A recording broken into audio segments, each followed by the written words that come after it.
Notre invité voue sa vie à la reconstruction des corps, des mains, des seins, des visages. Il est chirurgien plasticien et il est entré dans l'histoire en réalisant la première greffe totale du visage au monde. C'était en 2010. En 2018, il réalise une autre première mondiale. Il effectue une seconde greffe du visage sur la même personne. Avec tout cela, il a fini par obtenir le surnom de roi de la greffe. Mais nous, ici, on préférera l'appeler professeur parce qu'il faut un sacré savoir-faire et un incroyable sang-froid pour passer 24 heures au bloc et réaliser des transplantations hors normes, comme ça, en urgence, dès qu'il y a un donneur. Comment fait-il d'ailleurs? S'impose-t-il une discipline de fer pour être prêt à n'importe quel moment? Comment vit-il ces moments d'urgence absolue? On va lui poser toutes ces questions. Bienvenue dans Un Monde, un regard. Bienvenue, professeur Laurent Lantieri. Merci d'être avec nous aujourd'hui dans ce dôme tournant au Sénat, ce lieu magnifique. Vous dirigez le service de chirurgie reconstructrice de l'hôpital européen Georges Pompidou. Et c'est une vraie question que je me suis posée en préparant cette interview. Lorsque j'ai lu l'histoire de Jérôme Hamon, greffé 2 fois du visage, il attendait un donneur depuis 2 mois. Et puis un dimanche soir, on vous passe un coup de fil, on vous dit ça y est, c'est parti. Comment on se prépare à une telle opération? Est-ce qu'on se reconcentre? Est-ce qu'on fait une bonne nuit de sommeil? Comment on vit ça? Non, parce que quand on vous appelle, c'est pas le moment où vous allez dormir. D'abord, il y a un entraînement, il y a une préparation de toutes ces greffes. La dernière qu'on a faite il y a quelques mois, chez un militaire blessé au Mali, il y a toujours un entraînement. Quand on sait qu'on met un patient sur liste, avec l'équipe, on va s'entraîner. Et puis ce qui est important, c'est que c'est pas uniquement moi, c'est toute une équipe derrière. C'est une équipe qui est entraînée comme un commando, qui va avoir une tâche.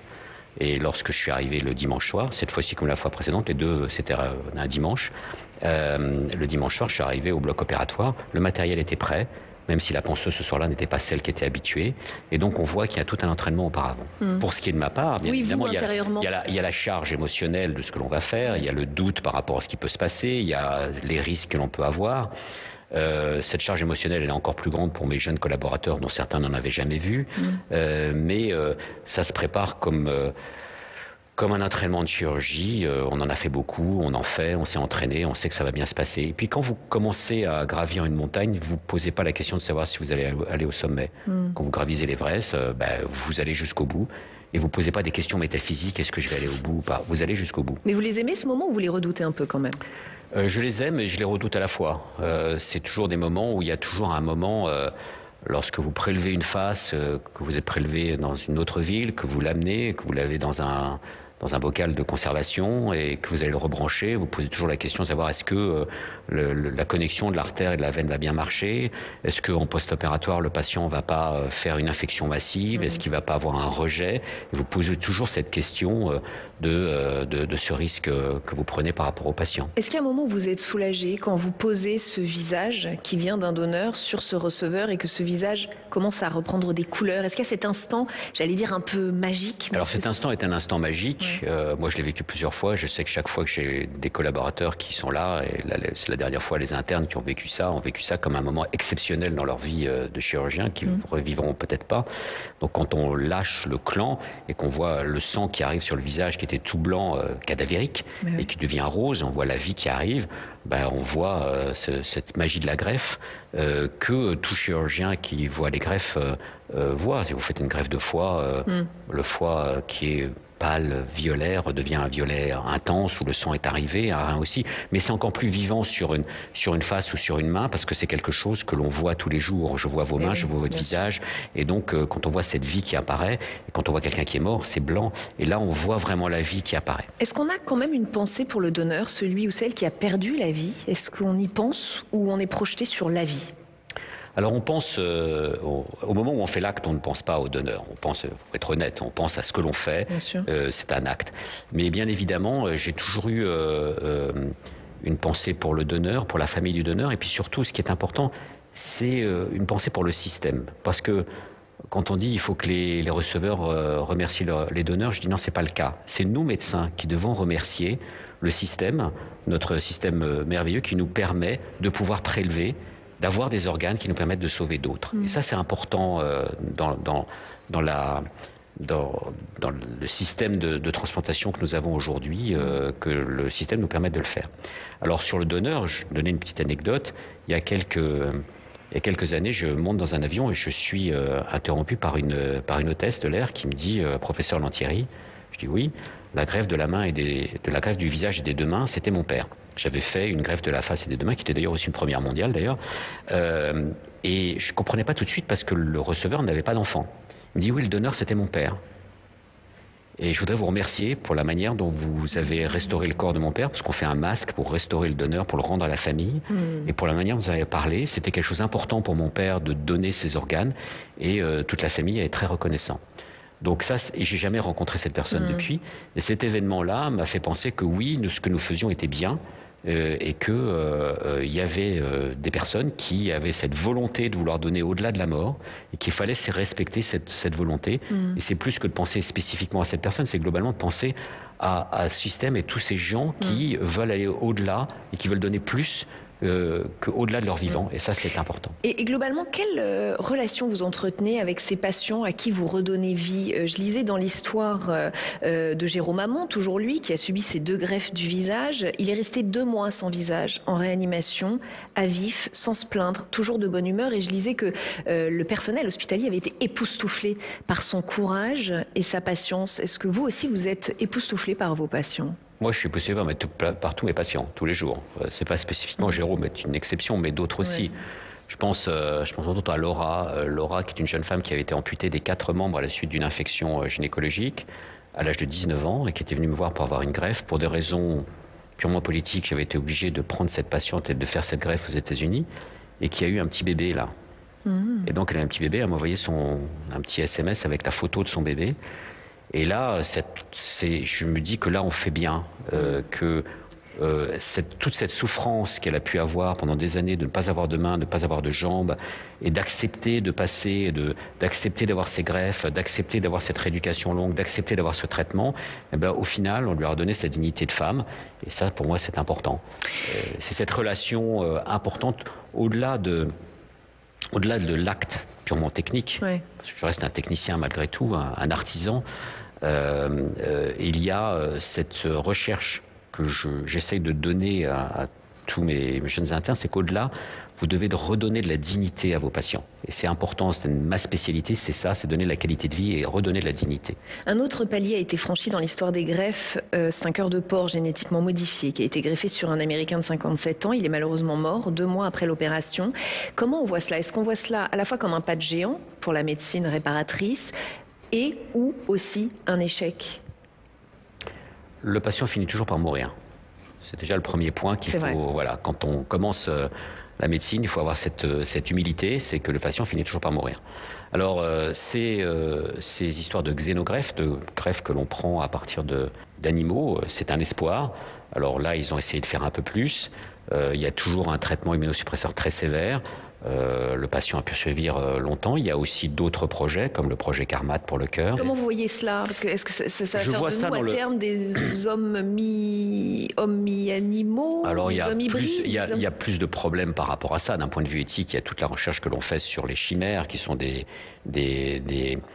animaux ou des organoïdes où on mélange différents types de cellules humaines et autres, qui posent un problème éthique de savoir qu'est-ce qu'on fait. Et puis, par exemple, quand vous cultivez des cellules dans une matrice, quand c'est des cellules de peau, ça ne vous pose pas de problème, mais quand vous cultivez des cellules cérébrales et que ces cellules cérébrales ont une activité cérébrale, vous vous posez la question de savoir qu'est-ce que vous faites par rapport à cet organoïde. Donc les problèmes éthiques sont immenses. Vous avez un avis, vous avez des limites il y a des choses que vous ne feriez pas, que vous ne ferez pas, même si à un moment donné, techniquement, c'est possible?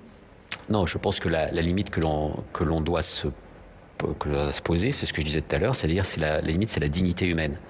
C'est qu'est-ce que l'on fait, est-ce que ce que nous faisons, au-delà de rendre service aux patients, est digne, rendre la dignité humaine et est quelque chose pour l'homme, mais aussi pour l'humanité. Quand on se fixe cette limite-là, on sait à peu près où on va. C'est très difficile. Je crois que se limiter de manière dogmatique, comme on l'a fait pour la technologie CRISP, par exemple, on dit pas de thérapie génique, il ne faut pas faire, c'est dangereux, etc. C'est une mauvaise idée. Tout ce qui peut être fait sera fait. Ça, c'est un grand principe philosophique qu'il faut bien comprendre. Tout ce qui peut être fait sera fait, autant qu'il soit fait en respectant un certain nombre de règles. Donc, à partir du moment où on sait qu'on peut greffer des organes animaux, ça sera fait. Donc il faut savoir comment on le fait, comment on peut respecter à la fois les animaux, et à la fois la médecine et à la fois les patients. Dans un autre style, on a aujourd'hui beaucoup de très jeunes femmes ou très jeunes hommes qui modifient leur apparence, leur image. Alors on le voit avec les filtres Instagram, tous ces réseaux sociaux qui ont changé les choses, mais ils finissent par le faire très concrètement dans la vraie vie. Ils changent leur visage, ils changent leur corps pour correspondre à des supposés canons de beauté. Comment vous voyez cela, vous ? Je vois ça avec une grande inquiétude. Une grande inquiétude, alors que je suis chirurgien plasticien et que ça fait partie aussi de mon métier. Je fais aussi de la chirurgie esthétique. Oui. Voilà. Je vois ça avec une certaine inquiétude parce que c'est une forme de consumérisme du corps, d'utiliser son corps comme un objet. Et le corps humain n'est pas un objet. C'est quelque chose d'important. Et je suis quand même inquiet de voir effectivement ces dérives. Et ces dérives dans lesquelles il y a les images Instagram, il y a de l'argent, il y a... là, je suis nommé expert pour un problème où des femmes qui n'étaient pas médecins injectaient dans les fesses d'autres des produits qui sont autorisés et qui maintenant sont illicites. Vous êtes sollicité, vous, de cette façon-là, avec des patientes qui viennent avec des photos d'elles, avec un filtre Instagram et qui vous disent « moi, je ressemble à ça ». Alors, pas tellement, parce que les gens qui viennent me voir viennent pour de la chirurgie reconstructrice, même si j'ai aussi une patientèle de patients qui viennent pour la chirurgie esthétique, bien évidemment. Mais comment vous réagissez quand ça arrive, alors ? Je reste très modéré. Je veux dire, parfois, on a un délire, ce qu'on appelle une dysmorphophobie. Quand on voit l'exemple des frères Bogdanov récemment, ou l'exemple de Michael Jackson, qui a voulu transformer son image, où sa première chirurgie était pas mal, avec le nez qui est plus fin, etc. Oui. Et petit à petit, on voit cette transformation qui est dysmorphophobie, et on fait du mal aux patients.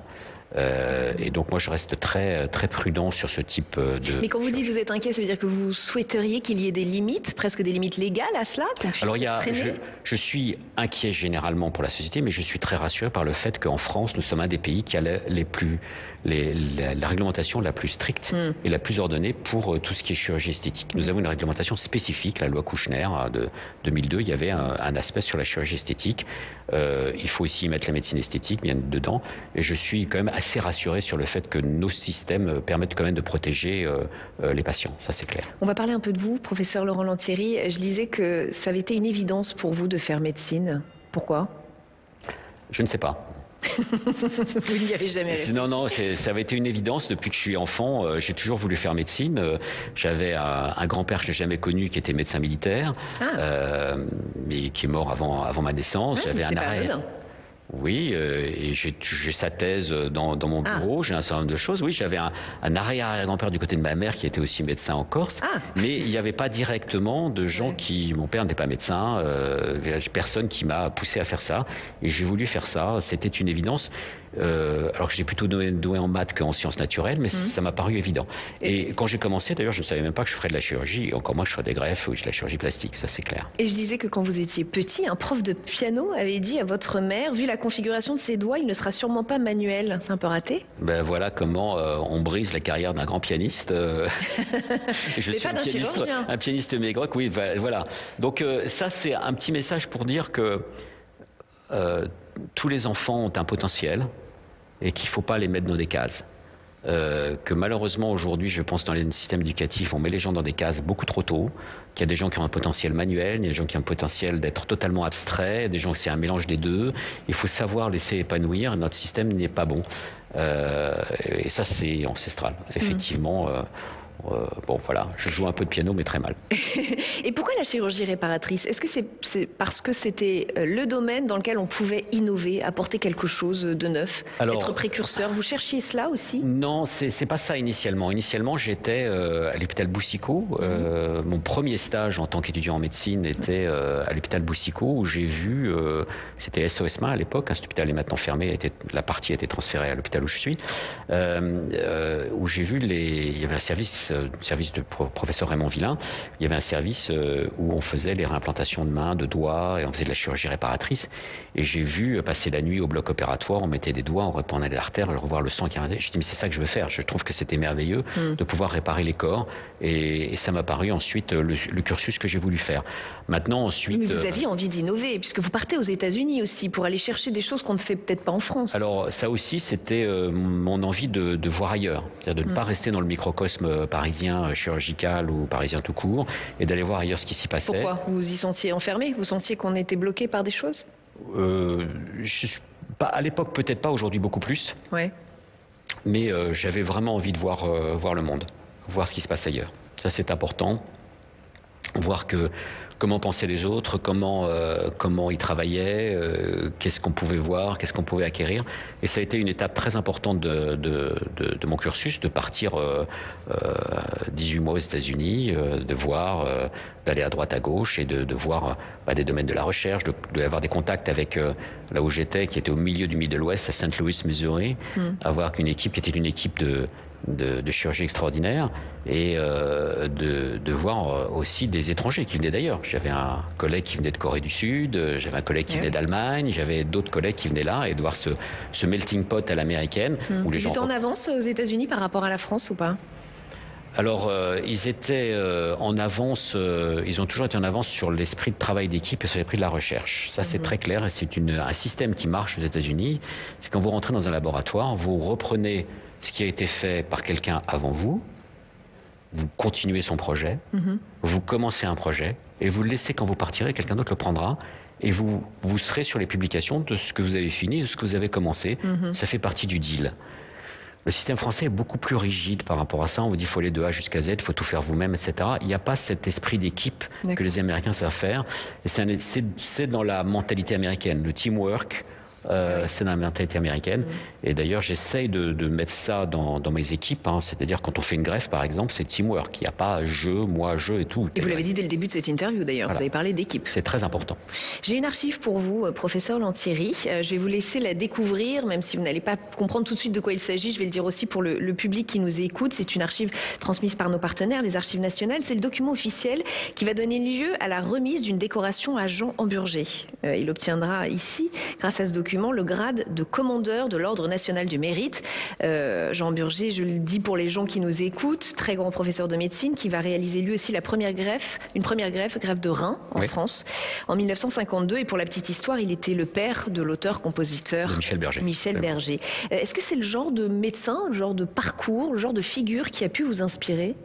Alors, Jean Hamburger, quand j'ai commencé ma médecine, était encore à la faculté Necker. C'est beaucoup de médecins. D'abord, Jean Hamburger était le médecin. Il y avait René Cusse qui était le chirurgien à côté. Toujours une équipe. Toujours une équipe. Oui, ce sont des gens qui ont été des pionniers et qui ont innové. Ça, c'est clair que la France... avant moi, on est assis sur l'épaule des géants, a énormément de médecins qui ont innové, et la France a toujours été pionnier dans la médecine et dans la chirurgie. Et donc oui, Jean Hamburger fait partie de ces personnages. Mais c'est pas compliqué d'innover en France? Vous trouvez que c'est compliqué ou pas? Je vous pose la question parce que lorsque vous sentez à un moment donné que vous êtes apte à faire des greffes du visage, vous rédigez et vous adressez un rapport de 80 pages au Comité consultatif national d'éthique. Vous êtes auditionné en mars 2003. 4 ans plus tard. Ouais. Et un an après, il rend un avis négatif, ce comité consultatif. Et là, vous êtes en colère et vous dites ceci: j'ai eu le sentiment de passer devant un tribunal pour obtenir en fin de compte un jugement argumenté de manière franchement médiocre, venant d'autorités censées mener une réflexion philosophique.